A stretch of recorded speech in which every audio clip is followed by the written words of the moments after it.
Welcome to the Onstage Podcast, where we deep dive into the power of music and entertainment.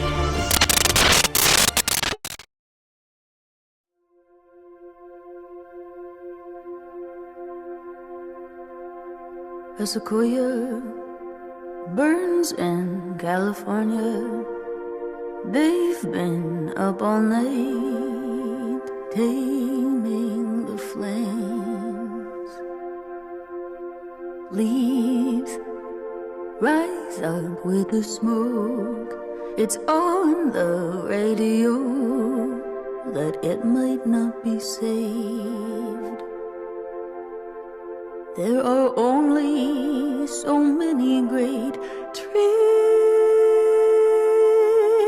There are only so many great rains we can depend on. How dare we rush in at the last minute. We take you for granted.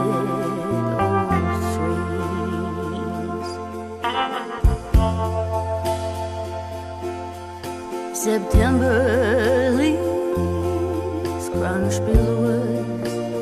Katya's hosting dinner, and we walk hunched in the rain.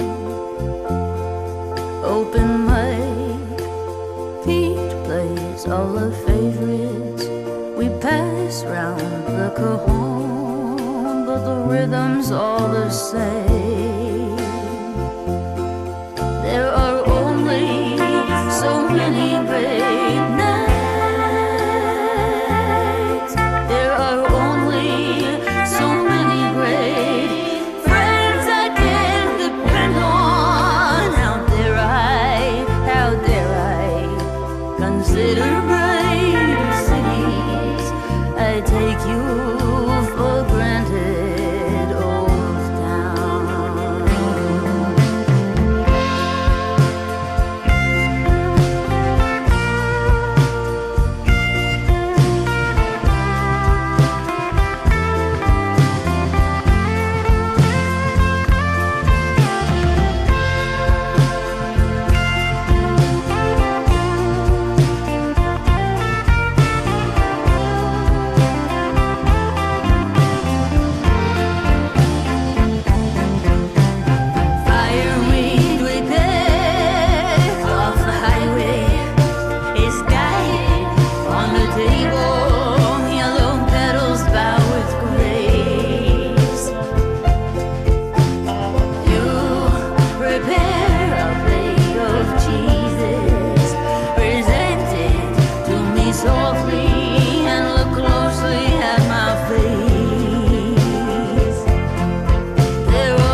So it's pleased to meet you. Thank you for this opportunity to interview you on the platform, Kylie.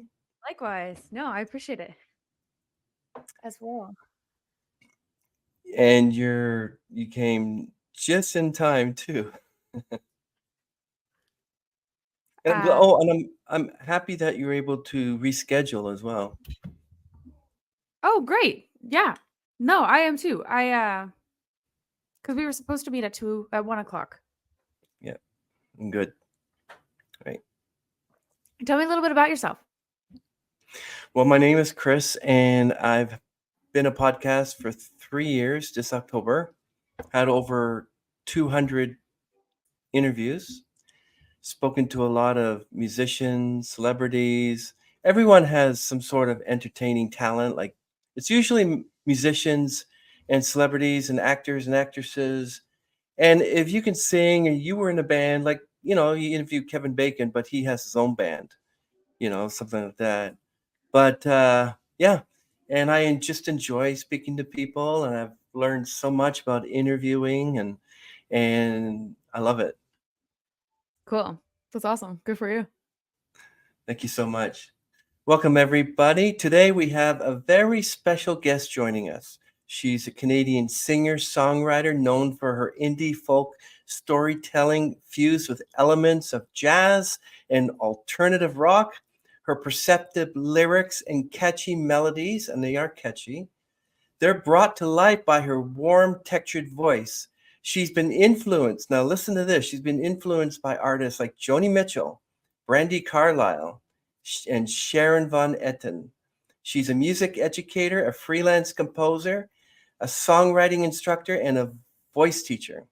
She shared stages with Bahamas, The Strumbellas, and Joel Plaskett, who's from the Joel Plaskett Emergency. She's also showcased at the East Coast Music Awards, Folk Alliance International, and the Canadian Song Conference, and she's none other than talented Kylie Fox. Kylie, welcome to the show. Hey, thanks so much, Chris. Sounds pretty good when you say it that way. make you feel good and make you feel Yeah. special when you're on my show, you know. So, could you give me a little bit of I know I want to talk to you.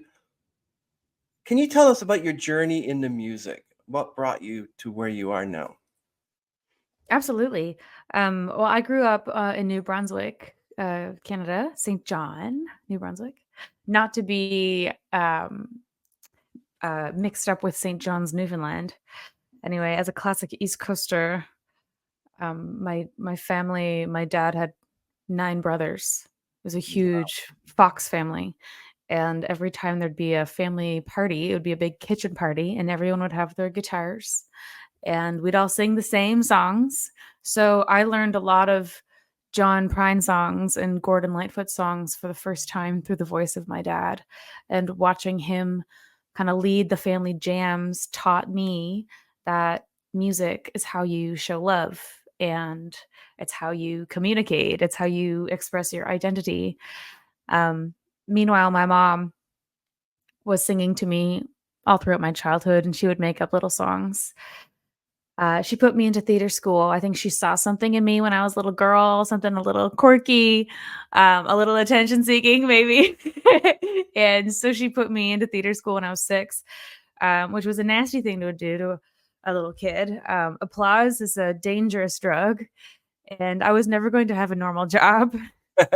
So all through high school, I was either writing songs and performing at coffee houses or performing in the musicals in the community theater. I'd be in like 3 productions a year. My schedule has always been just packed with rehearsals. So I set off in university actually to study theater in Montreal. But I started writing a little bit more about my life. I studied opera for a while, and that really wasn't my bag. I started writing vulgar joke songs that became like small anthems around the small liberal arts school that I was attending at the time. I studied opera at Mount Allison in Sackville, New Brunswick. And, after 2 years, I was like, I think I have enough songs to put an album out. I'm going to drop out of school and get a tiny little government grant and put out a record. And so that's what I did. And I found a couple guys who were willing to tour with me, and I learned how to hire someone to record my record. I learned how to write grants and get some travel funding. I learned how to book shows. So without having much of a mentor, I was able to learn and stumble through, kind of learn as I go, how to be a touring musician and how to order CDs and how to make merch. And that was years ago. Now I'm on to my third big project, and I still feel like I'm learning. I'm so glad you mentioned that. And you also mentioned something in what you just said earlier about studying opera. Now, did you find out what your vocal range is? Are you soprano? I'm a soprano, yeah.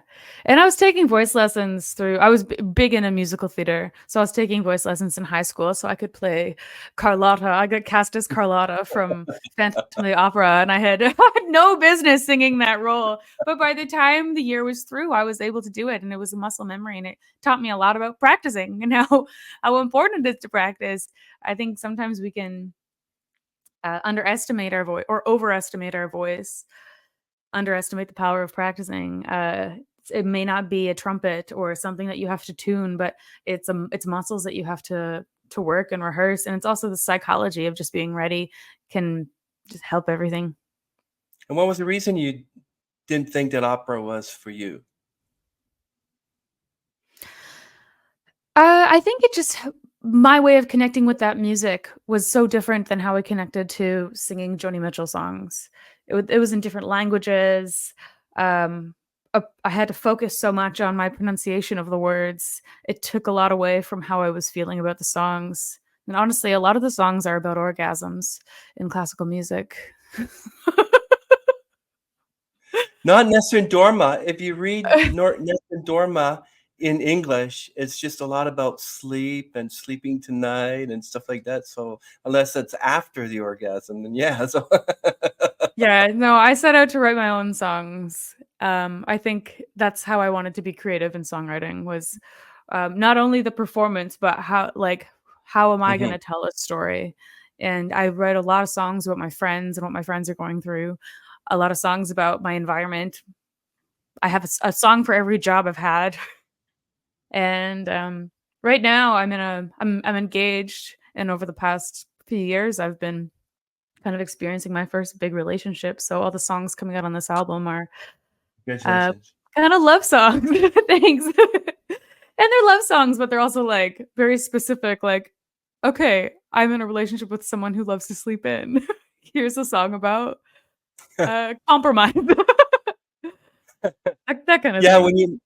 when you mentioned about writing songs, quirky songs, that brought to mind, I don't know if you ever heard of this artist by the name of Sarah Maddock, but she writes quirky songs. One was called Slug, and the other one is called The Story About a Worm. And it's pretty cool. And I kind of like it. But I'm writing her name down. Sarah Maddock. Sarah Maddock, yeah. She has a song called The Story About a Worm and one called Slug. I And love then it. there's a Can't wait to listen video. to them. Yeah, and then there's a video of her where it starts off where she's hopping. It said, I hop to the coffee shop. I see a woman with pants that it's really interesting. Check it You out. can write a song about anything. Yeah, yeah, yeah, that's true. So yes, I was listening to many of your music um, videos, and one of them is Glow Stars. I want to ask you your first album, Balcony EP, which is recorded and mixed by Monopolized Records, Corey Bonvite, and it actually features on the album Jeffrey Smith on drums, Chuck Teed on bass, Nienke Inzureta on violin, and Jamie Kamor lead guitar. How did it make you feel when you were able to work with these such prestigious people? Well, that was the record that I learned the most on, or through, because I didn't know what I was doing, and I didn't know what it meant to hire, certain people, or I didn't know the thought that could go all the possibilities. I'm a big Joni Mitchell fan, obviously, I've been talking about her, and I sort Mhm. of expected to go into the studio and just record me and my guitar. So to have other people care and put effort and energy into being creative on my songs felt really cool. It felt I felt really supported. I'm trying to put myself back there now. It feels like a long time ago. I can talk about my album Green, I think, even more so in the sense that because I was empowered from my last experience to know, okay, I now know that these are the possibilities. These are the things that I can make decisions about. Like I will go in ready to answer all these questions instead of maybe having to decide on the spot and maybe wishing I had made some other decisions after the fact. There's a band in St. John called Tomato Tomato, and Lisa McGlagan told me in my first record, she said, Kylie, your goal is to not like your first record a year or two after you put it out. And at the time, I was shocked. I was like, how dare these songs rock. These recordings are epic. And she was right, because through touring and through more writing, I just got better. I got better, and I had better ears. I think there's so many ways to be a craftsman and an artist in music. And I was at the beginning, I was very, very focused on just the lyrics and just the live performance. That thinking things entirely through on the recording side of things wasn't what I cared about. And I've learned to care about it a lot more. Yes, I really appreciate when you were mentioning your second album, Green, which you released in 2020. That was during the pandemic. I want to ask you, there's a song on there which I can't get enough of. It's called Glow Stars. Can you share the story behind your song? Yeah, absolutely. I'd love to. Glow Stars is a fun song about being a substitute teacher, but living with your parents. Being a supply teacher means, for those listeners who might not know, if a teacher is sick, there's an app, and all the supply teachers get like a text, and it will have the school, the grade, maybe it'll say what class you're teaching, and what time to get to the school. And so you just, if you want the job, you click the text, it will say, congratulations, your job is booked. And you Mm. drive to a school. Maybe you've never been there. Maybe you sort of know your way around. And there's a lesson plan on the desk. And sometimes it's a little Nancy Drew. If you're teaching kindergarten, you got to like find the red box with the blue duotangs, and like, and you just play the role of their teacher for the day. And it's good money, great flexibility as an artist. And I was, fresh out of university. So when I started doing it, I was 22. And I was like, I have no place to be in this. So I'd put on a blazer, maintain this role of authority to these children all day. And then I'd come home to my parents and they'd be like, how was school today, Kylie? And then I would go to sleep in my childhood room that had all the glow in the dark stars on the ceiling that I had put there when I was a kid. And it all just felt very strange. So Glow Stars is about being a supply teacher and kind of realizing, like, developing a love for these kids. And I care about where they're going in their lives. And when you start teaching high school, like, they're making plans about what's afterwards. And I was just looking around, I'd go out on the weekends and I'd look around at the bars and I'd be like, nothing has really changed here. Like, some people are disappointed. Some people have come through. Some people are the same kind of girls that they were when they were in high school. Some people are still dealing with the same insecurities. That's what the song's about. Did you have a lot of mean girls back in school? I definitely had a couple of situations that I wasn't, I got left out. I've always been fiercely myself, shamelessly so, with my outfits and with what I was willing to do. I would do the announcements every day, and sometimes I'd do them in different accents. I would write songs about sideburns and perform them to my class, Yeah. probably getting eye rolled too, but I was kind of oblivious, and maybe that's what made me cool. But ultimately, when we got to high school, my group of friends ditched me Mm. in their own, seeking of climbing the social hierarchy of things in high school. And I felt very, very alone. It was my first time being depressed. And I remember there was a school dance that we were all going to, and they told me the day of the dance that I wasn't going to fit in the house that they were all getting ready in. So but I still had the confidence to get ready by myself. My sister took my photos by myself in front of the Christmas tree, drove me to the dance. I went, and I don't know. I must have made some friends. And she picked me up, and actually that's what Brandy Baby is about. The my recent release is kind of touching on how that girl is always in me and how she's still navigating the world. And she's proud of herself for doing it. You remember your prom? You remember your prom date? And is he someone that you might have reached out later in life, or he's the one you're about to marry, or what? My prom date was Joseph Tunney, and he's still one of my all-time greatest friends. He is currently working for CBC Nice. in Ottawa. He's turning 30 in Awesome. September, and I'm going up to his birthday party. Aw, that's amazing. Yes, Yeah, but we did excellent. our prom photos at McDonald's. Wow, that's awesome. You're very imaginative there, Kylie. Just definitely when like a lot of schools now, usually you have metal detectors. Back then you didn't, but now a lot of them have metal detectors. And I'm like, oh, I'm so embarrassed to have gone to that school so many years ago. And now you have to, go it's ridiculous the way the educational system is. But Kylie, yes. And there's a wonderful song called Face. Can you give us the inspiration behind that song? Yeah, I wrote Face as I was sweeping the floor. I wrote the whole thing in my head so quick. It's so nice when a song happens so quick like that. But it's also a pretty quirky, like silly song, evocative of kind of how I started writing songs, I guess. But I met Ryan Barry in 2019, and he's my fiance and also my drummer. And the song, I was just at work, sweeping the floor at work. I was working at a brewery. I was working at Moosehead Brewery, if anyone's listening from St. John. Um, and I wrote the song about his face, and I was crushing on him, so I was just thinking about, I guess, us uh, and some of the funny things that had happened to us. We hadn't really been together very long at that time, but I was playing that song in a cafe not long ago. It was one of those gigs. It was like a fifth anniversary for a business, and you kind of know those gigs where you just sit up in the corner and you just twinkle along. It's kind of a nice opportunity to practice and get paid for it. But I noticed this couple was singing along to Face. And so after my set, I went over and I said, "Excuse me, were you singing along to that song?" Because it's not one of my bigger popular songs.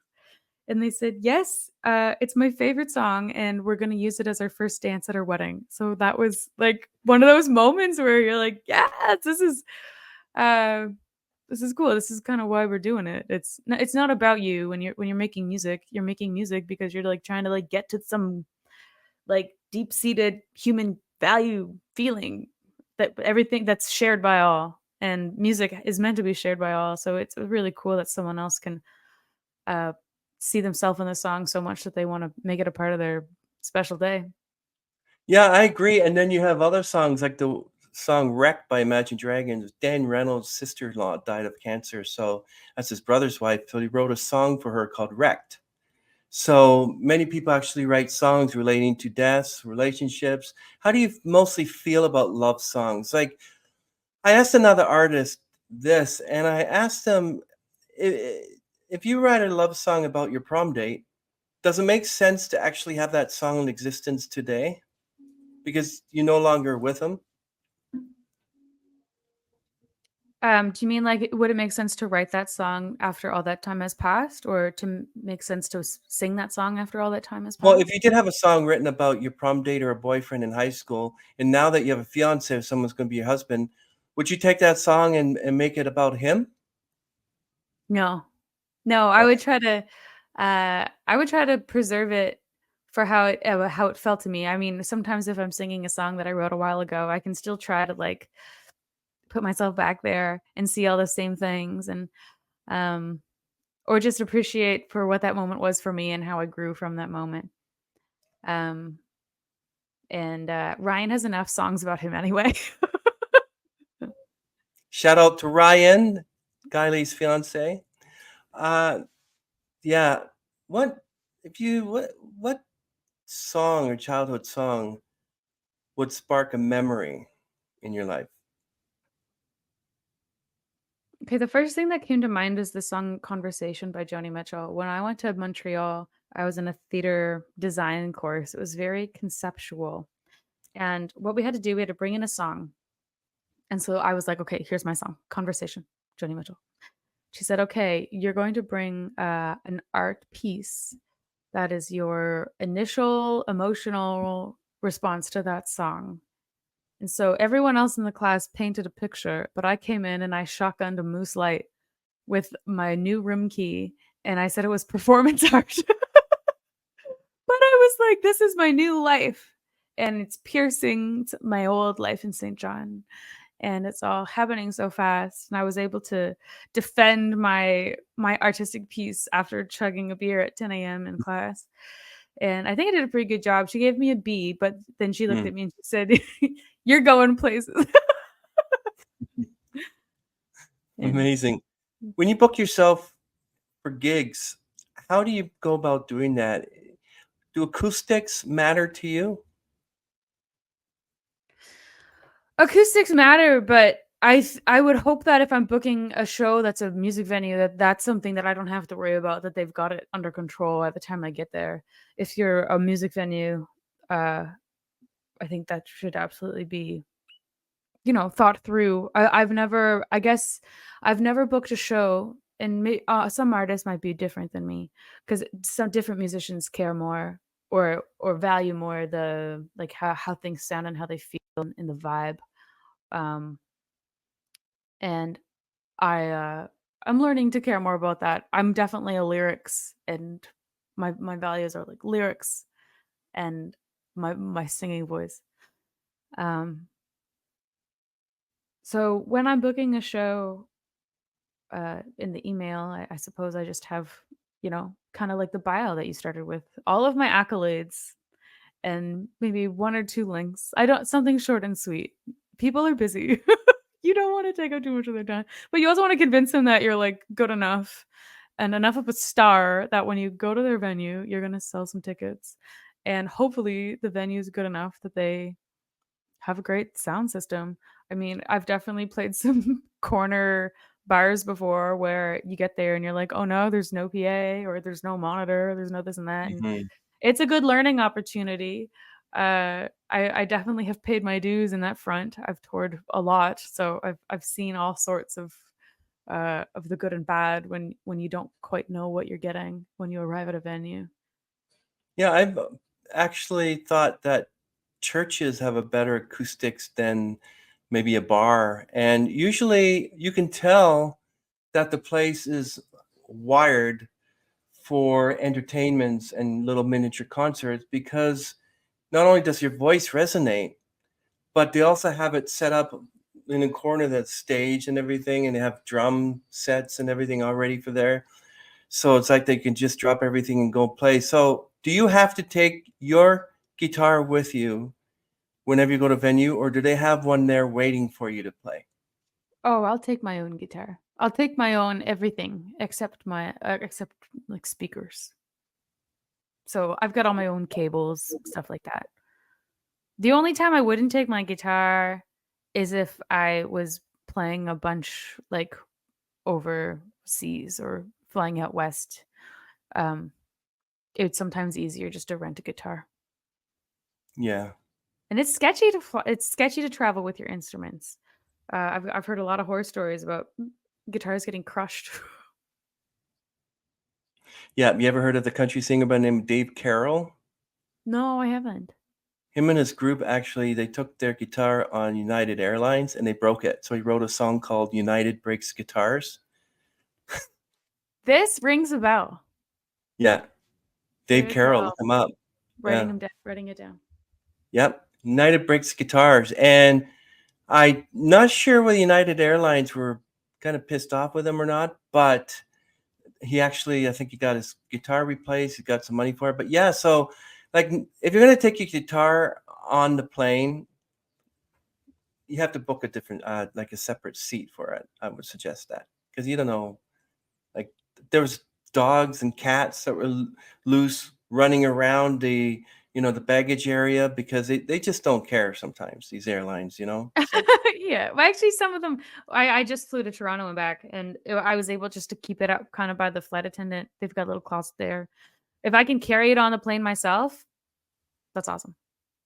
yeah. So you once said, I was tree planting in Alberta and tree planting in British Columbia. From what I was observing, most laborers hanging around towns weren't from there. I was worried about what Alberta does to our heads.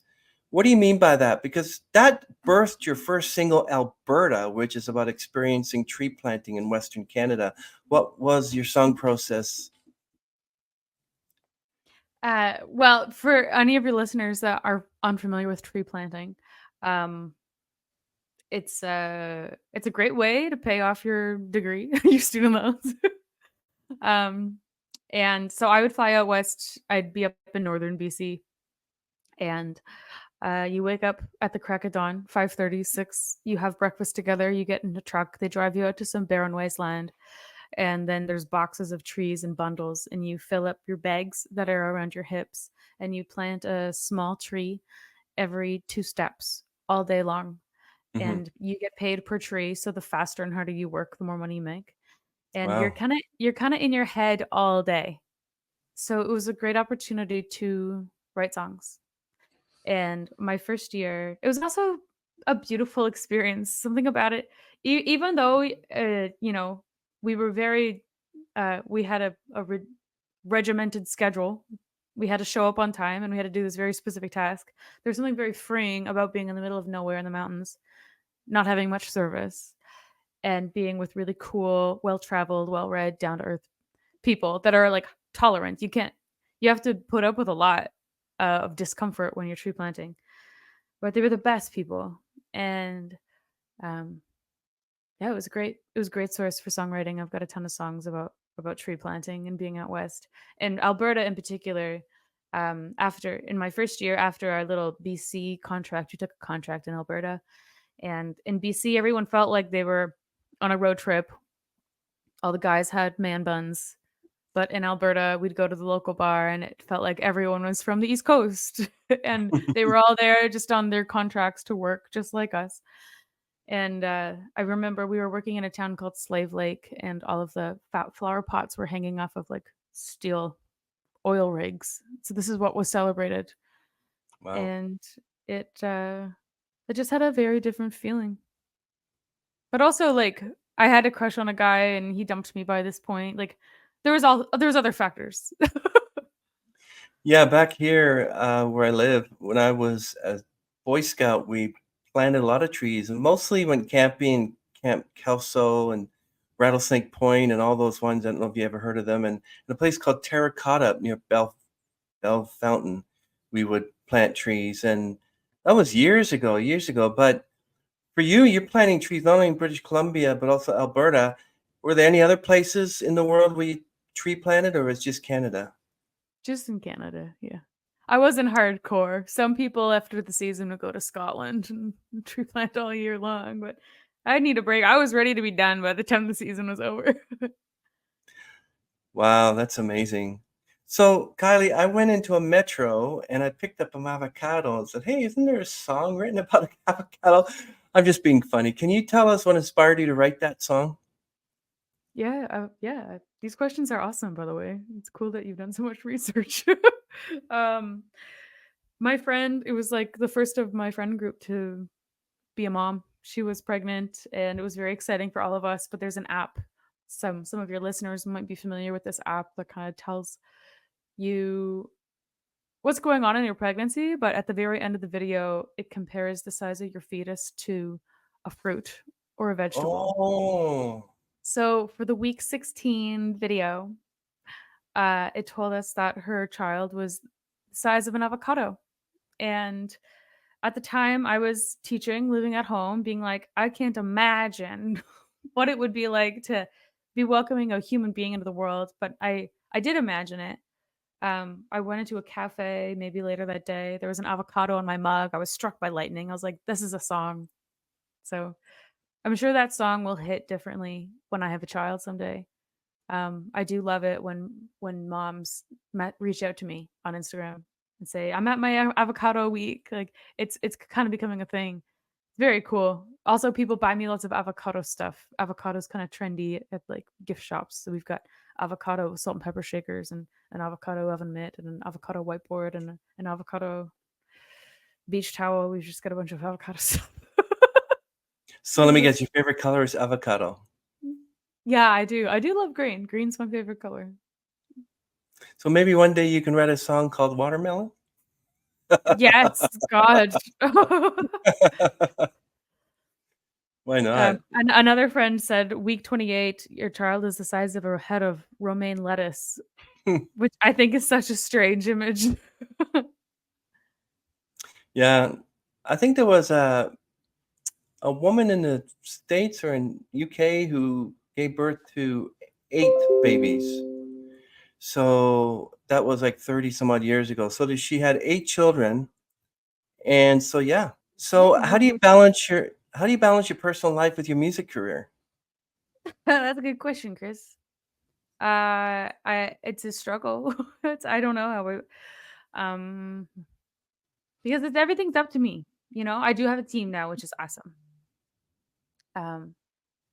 But at the end of the day, if something's getting done, it's normally me who's getting it done, and a lot of work is on social media. That's what it is to be an artist right now in 2024. You can write songs and you can be good and talented, but if you're not on TikTok, there's no point. So it's a big pressure to just constantly be present on Instagram and on your social media. I'm actually pretty lousy at TikTok right now. I treat TikTok like I'm going to the gym. It's like maybe on Monday I'll start. But you know, I guess I'm really lucky that my partner is also a musician. Not only does he care about music and he's got a great insight, he cares about my project and you know he understands what it's going to take to get to where we want to get to, and that's I'm really lucky that we're kind of in this together. So he gets it, but he's also like, "Hey, Kylie, like put your phone down. Let's watch a movie together." There's nothing wrong with that. Mhm. Does he book gigs for you or you do that yourself? I do that. I do that myself, and now I'm working with a manager. I've been working with a manager since January, so Mm, uh, he's booking most of my gigs now, which is nice. But I would book them all myself. that's cool. So you mentioned that he would say, "Let's watch a movie." I take it that like how do you deal with your mental health now that you have someone? Does it help you? Yeah, I think so. I mean, I think it's a scary thing to go into such an unpredictable field that's dependent on things that you can't control. You can't control how someone's going to like your song or how many people are going to come to your concerts. You can control how much work you put into marketing your show and how many songs you're writing, but there's a lot of things that are unknown. You can't plan for when a Netflix special is going to, you know, make your song their Mhm. intro track or so it's a lot of rejection, it's a lot of risk, and I don't know how I would feel in this job if I didn't have very deeply rooted stakes in the ground to keep me in one place. uh you know, Ryan is comforting to me. He's something I know for sure. We have a house. That's something we can all revolve around as we travel around and play gigs. We've always got a place to come back to and something to invest in and work towards. So I think those two things make me feel very safe. Otherwise, I'd probably feel like I was just kind of a paper bag in the wind.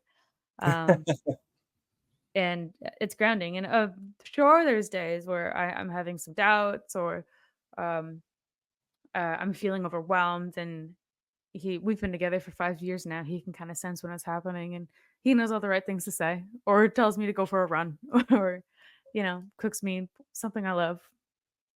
Does he introduce you as my fiance Kylie, or does he say, my fiance is a well-known recording artist and she's has, or does he kind of like keep that, you know, secret?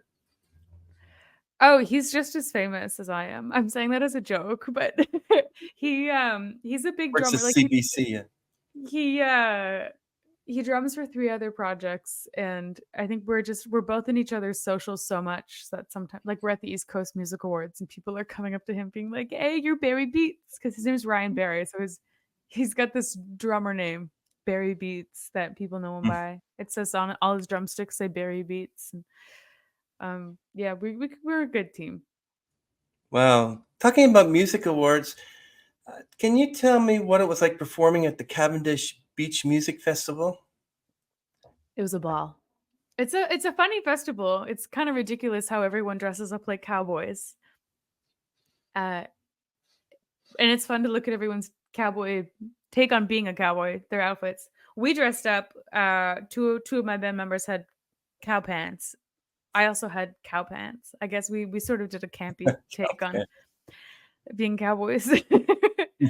But it's a great, huge festival. We're really taken well care of. We had a lot of fun. The backstage area um, was really really sweet. A great place to hang out and watch the music and have dinner. Like, it was a really great experience. We were lucky that I we got to play the festival Yeah. twice. We played the kickoff show on Thursday and then got to go back again and kind of meet Oh, a wow. couple people that had seen us. So we kind of felt like we had made some fans at that festival, which is good. That's productive. How do you connect with your fans at music festivals or elsewhere? Online, really, a lot of Yeah. I know who's watching because they'll engage with my content. And but so, like, new fans, I had some girls come up and take photos with me after the show or add me on Instagram. Or someone came up to me before a show and introduced herself and said, I'm really looking forward to your set, big fan of your music. Again, just like having someone say your song's going to be in our wedding, like, you don't really expect that. I don't think I went into being a musician for that type of recognition. I think performing is fun. I love storytelling, and I love being on stage. And I guess I never expected that people Mhm. would people I didn't know would care enough. And it's cool. It's cool that that's happening now. Do you think social media has added to your success as a musician? Because there are days when you weren't on anything, especially when social media wasn't that big. And now you're well known. All you have to do is type in Kylie Fox and you're all over the place. But 20 years ago, I typed in Kylie Fox and it'd just be people that, live elsewhere, or whatever. So how does it make you feel that you're well known now and that people know you by name and say, "Hey, I know you. I saw you on the internet." Like, what? It's cool. It's a little weird. Um, but it's also like a responsibility that I'm, trying to withhold. Like, I hope that when people meet me or they connect with me, I'm who they expect me to be through my social media. I try to be really authentic on there, and I'm not putting on, as I said, I've never been very cool. I try to be cool, but I people can see through it when it happens. And so I guess my hope is that if someone's following along online and they love my music, is that if we do come face to face, that I am the person that they were hoping me to be. And I just know that I've got some heroes of mine that if I ever met them, I have a good like, I feel like I know them. Some of your favorite artists, you spend so much time reading about them, listening to their music, and following along, that you feel like you know them. And when you meet them, you kind of want them to be that person. So I would hope that I'm that person to whoever is excited to meet me. Did you think that participating in the SoCan Equity X Music production program impacted your music very much? No. I mean, I in this and COVID hit and we all had to learn how to become our own little producers. Mhm. And that was it taught me a lot. But I really needed something more hands-on. So it was a really good ground level course, and it was cool to connect with different Canadian artists, female artists across the country. But I kind of felt like I was in math class again in high school, and after a while, I was like, I don't think my questions even count. So what I did is I sought out a friend of mine who has a studio, and I got some grant money, and I was able to go in twice a week, and he mentored me. So like right now, you notice I've got a really nice microphone. I'm plugged Yeah, in to an and a interface. headset? I've got a headset. I've got my little light. Like, I've just it's polished up everything, and I work for a theater company, so when I'm writing songs and composing, I can easily record them and send them as tracks. So yes, I guess the answer is yes. A lot of little things have helped me become a better musician, a better artist, and just a better professional uh, person in this field. Because it requires a lot more than just writing and performing now. It requires, um, yeah, being able to do a lot. Yeah, you definitely look more like a podcast host because you got the headset and the mic. My next thing, I can't really get a headset because I won't be able to wear the hat because it'll look like this. So I'm thinking of getting those over the ear type headphones that you can get, which are good. Yeah, I actually think these are really ugly. Look fine. They're noise canceling. Ryan brought them for me. They're for drummers, and don't tell him I said that. But The noise uh, canceling means that we come to and he goes, I I would have gone with something smaller and a little more stylish. Yeah. noise canceling. It's a voice canceling. Yeah. Kylie, how did it feel to be named Innovator of the Year last year? Like that must have, what was your mindset? Again, something I didn't really expect. But such an honor. It was really fun to get an award. It's nice to be recognized for your work, and it's nice to have that included in your resume to um kind of it does help. Those things do help. But I got that award because of my work with a group called the Spirit Project. Um, the way I was innovative. I do think Mhm. my songs are creative, and I do think I have creative ideas in marketing myself. But this was the most creative thing, innovative, I guess. It's a cohort of artists called the Spirit Project, and it's a mixed ability cohort. So we've got artists with and without intellectual and physical abilities. And we make art together and we put on a show. And I was brought in through Canada Council funding to record all of our sessions together and create soundscapes using the tools that I would have learned at the SoCan Equity X workshop. Um, and and we wrote. I had a bunch of original music that either I composed or we wrote songs together. Um, and it was a it was a performance on inclusivity and love and Oh friendship yeah. and what it means to be human. And those songs and how I made those songs was why I got that award. And so I felt like I won it with a group of people because I wouldn't have been able to make those songs on my own. Again, bringing back to the whole idea that music is meant to be made in the community. It's meant to be shared. Yeah, and how it makes you feel too. Like there's songs that make you like, I'm having a bad day, so you would listen to Day by Day by Doug and the Slugs, for instance. That's my favorite song. And so here you are, you're sharing the stage with really like the Bahamas, Strumbellas. What was it like sharing the stage with Joe Plaskett?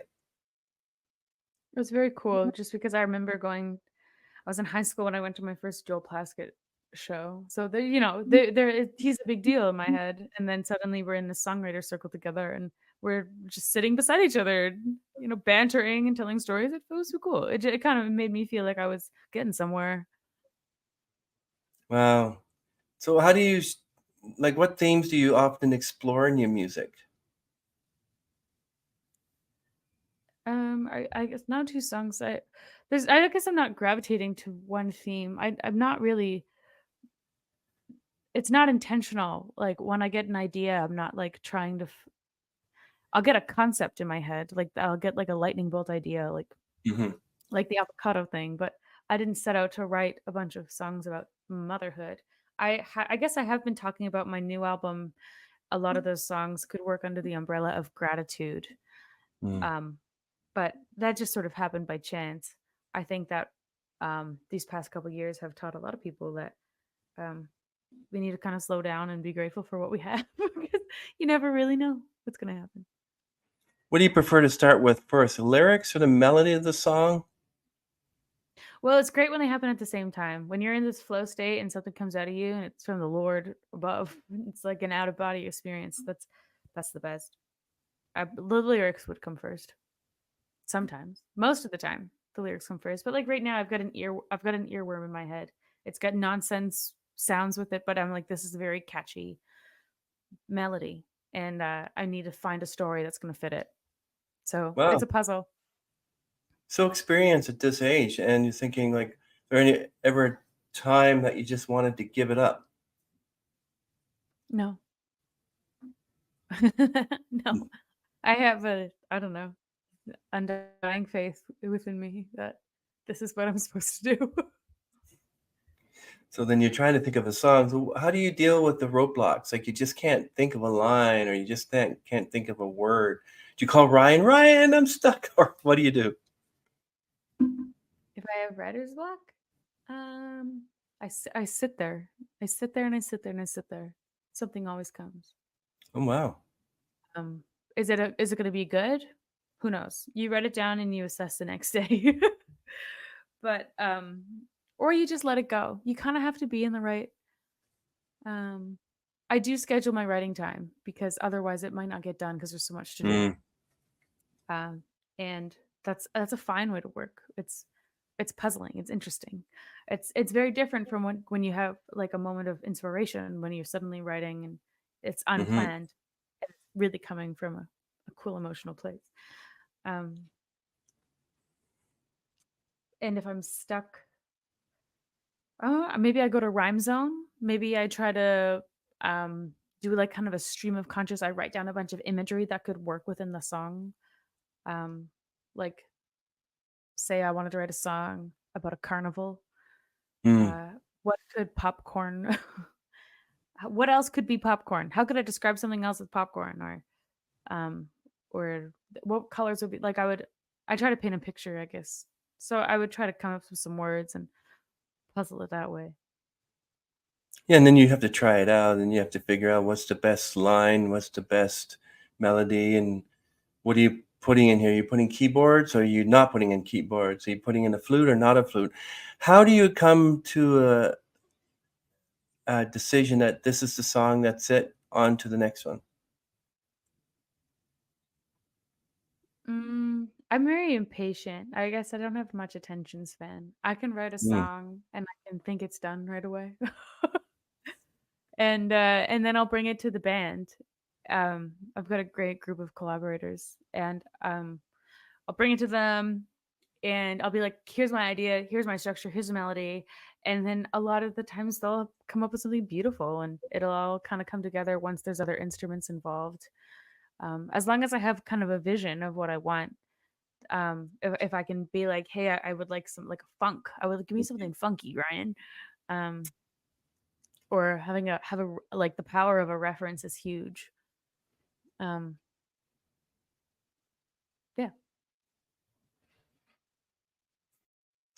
what's your motivation with music? Like, where do you want to find yourself? Do you want to be as big as Taylor Swift, or do you just prefer to be Kylie Fox 20 years from now? My I guess my dream would be able to like tour and sell out small theaters Mm, everywhere.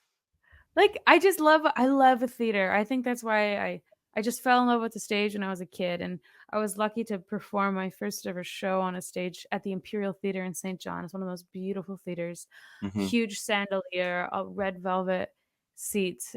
Just the aura of a theater is so special. It kind of reminds you of all the things that have happened there. It's a sacred space, kind of like a church, I guess. Hmm. Um, and it's a it's a gathering place. It's a place of community, brings people together, and I guess I see myself playing that kind of show. And I would love to be Wow. able to just tour relentlessly, and then be big enough that if I want to take a month off and go to Greece, I can because I can afford to, and I Wow. can That's boss. awesome. Yeah, you better believe it. Awesome. That's great. Wow. And then you find yourself showcasing the East Coast Music Awards and Folk Alliance International. That must have been huge for you. Yeah, I mean they're great opportunities to meet your peers. Uh those showcasing events, they're like a little, they're corporate. You go there because you want something. The artists want to find a booking agent or find a venue or a festival that will book them, and the delegates want to find their next great artist. And so they're awesome events to build community outside of because you need other artists. Like when I go to out west, there's a couple artists that I'll go to that I'll tour with because Wow. we'll kind of exchange audiences. Or um you know, through going to these conferences, I've met a couple of people that program festivals, so they can help us get into festivals next year. So it's important to kind of to go to those events and show up for your peers as well. That's awesome. Who would you like to collaborate with Brandy besides Joel Carlisle. Plaskett? Really? Yeah, she would be my dream collab. I love her. All through high school, when I was in the dumps, I would listen to Brandy Carlisle, and I've seen her twice. And she has become such good friends with Joni Mitchell that I feel like if I did a collaboration with Brandy Carlisle, Joni Mitchell would ought to hear it, and and that would be so exciting. And I just think she's cool. I think she's got such a kick-ass voice. She's got such a spirit of community and collaboration, and of the selflessness of music, of making it with people, making it for people. I think I think she nails it. I love her. And if it can't be Brandy Carlisle, who else would you have in mind? Um, what's her name? She's from Australia. Like Sharon Van Etten, Angel Olsen, Madison Cunningham. Mm. Um, I'm trying to think of she's an Australian singer, and I think her name is Jackie. But I'm blanking right now because I'm on the spot. But there's some great female storytellers that rock right now that I'd love to collaborate with. That's awesome. Do you think your music has is how do you compare your music? Like, what if you could only stick with one genre, what would it be? Uh, Indie folk? Like, that's such a calling yourself indie folk is just broad, I think. Folk music kinda keeps it in this, like, sweet storytelling, and I can get away Yeah, with bad finger picking if I keep myself in the realm of folk music, and I love folk festivals. Folk festivals are, my preferred. I find they're so family friendly, and, uh, people that go to folk festivals are music lovers, like, they listen intently, and they're there to find some, like, treasures. Um, Pop music would be fun, but it's never been what I've, reached for. I love pop music, and I would love to be on a pop stage where I'm wearing cooling outfits and I'm just, like, running around, but I just don't think that's me. so Kylie, when you're performing, do you prefer like, what do you prefer to sing your own songs or cover songs, or how do you feel about cover songs? Oh, I love singing cover songs. It's fun to it's a different, um well, I mean, when you're singing a song that people recognize, it changes how they feel about it.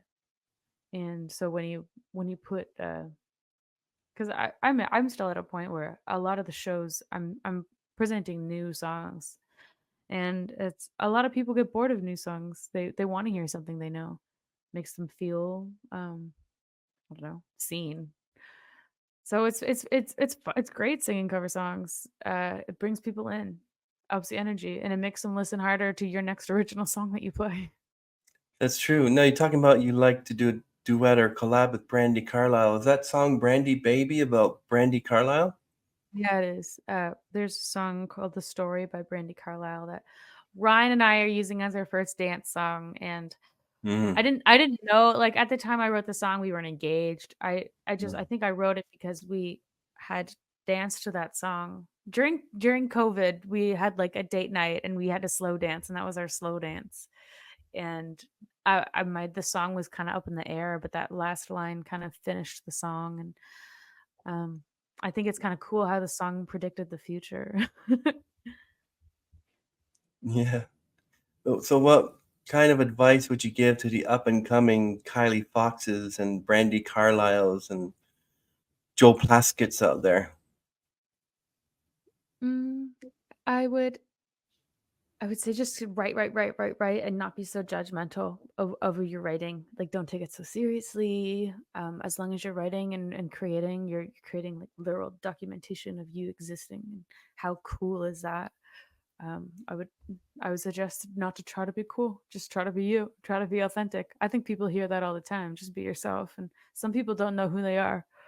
So if you don't know who you are, that's you in the moment. Write a song about it. Yeah, there was a Britney Spears impersonator by the name of Lorna Bliss, and no, she did a little stint on, I believe, America's Got Talent in the early days. And when Britney was going through that thing with Kevin Federline, and she shaved her head too. So anything Britney did, she did. She dressed up like her and everything, and she performed, believe, Toxic actually, and she sounds like Britney Spears. What do you think? Your opinion, what do you think of those who used to talk about authentic self? Well, what about those who want to emanate their their idol by becoming that? Like, I don't know if you know what I mean. They have like tribute bands for like Bee Gees and tribute band for Pink Floyd and stuff like that. So what do you think of those people who aren't Well, authentic self? well, I think that. Well, I tribute. I am a Dolly Parton impersonator, and I'm also doing a Joni Mitchell tribute show in the fall. Interesting. So I'm still Kylie Fox. It's just a different. It's part of my Wow. story. Maybe it's part of me being authentic is to tribute my heroes. It's also a ton of fun, and it pays the bills. That's uh, amazing. yeah, so I think it's just the entertainment business. And if your product is a tribute band, then it's more it's less of like you as an artist, and it's more of you doing a craft. Uh your craft is, you know, speaking like this person, singing like this person, and it's a skill. But maybe you don't necessarily have to sell yourself in your artistry because you're not selling your own songs, I And guess. that's true. Well, you said earlier that you said you lack patience. What about handling criticism and setbacks? These things might, you know, especially with me, like I can be impatient sometimes. But how about you? If something happens, how do you handle it? Oh, water off a duck's back. You can't dwell on it. I mean, there's definitely some things that are more disappointing than others.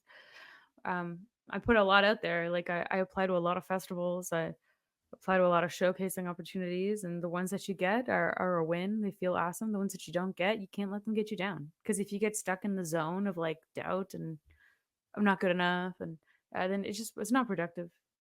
You gotta onward and upward. Take it as a learning opportunity. That's awesome. Thank you so much, Kylie, for joining us on the program today. Everyone, everything would be linked down below in the description. Also, there's a song called Glow Stars, which I'm going to actually Cool. I show love at how the. much you love glow stars. I love Glow Stars. I'm actually going to have it after I edit this episode. I'm going to put Glow Stars video at the end of the podcast so Cool. people can watch it. But I'll also link it down below as well in the description and everything, and all your social media, so people can contact you and harass you and and Fabulous. they can follow you. But I really appreciate Yeah. it. So that brings us to the end of this episode. So it's an absolute pleasure having Kylie Fox with us today. Her insights into her music, her creative process, and her journey have been truly inspiring. You've been inspiring. And I thank you, Kylie, for taking this time to share your stories and experience with us. So be sure to check out her music and keep an eye out for her upcoming projects. And to our listeners, thank you for tuning in. Until next time, keep the music playing, and you better be playing Kylie Fox on your You better Spotify, be. especially Glow Stars. That's like. And before we go, Kylie, can you give us uh, what's your next project after Green? Well, my album is called Sequoia, and it's releasing on September 13th, 2024. Perfect. Excellent. Thank you, everyone. Really appreciate that. We are going to close the stream. Wait right there. Hey, everyone. Bye.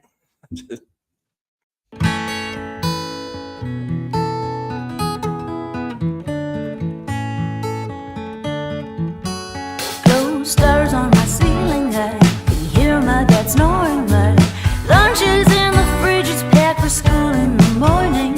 I'll teach kindergarten, do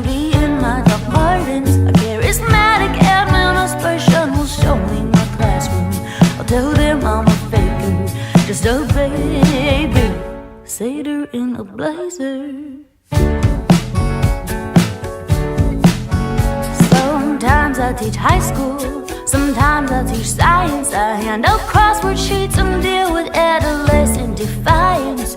But they just want attention, sometimes answer questions. They're all cropped up kids and misfits, doodling dreams on their loose leaves. The queens and the slackers, they're just babies waiting for what's after. Meanwhile, I'll try to find a girl who would have been me.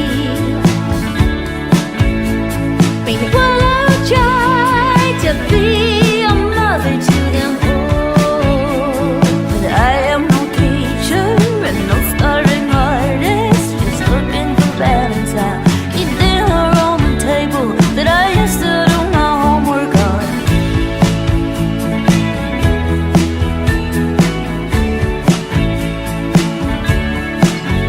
Finally, it's the weekend. I go uptown with some old friends. Some are married, some are nurses, some don't have any plans yet. I look around the party at the flirts and the posers, but mostly I see preteens leaning up against their lockers, disappointed big talkers, missing Lego, dodgeball and soccer. Meanwhile, I'll try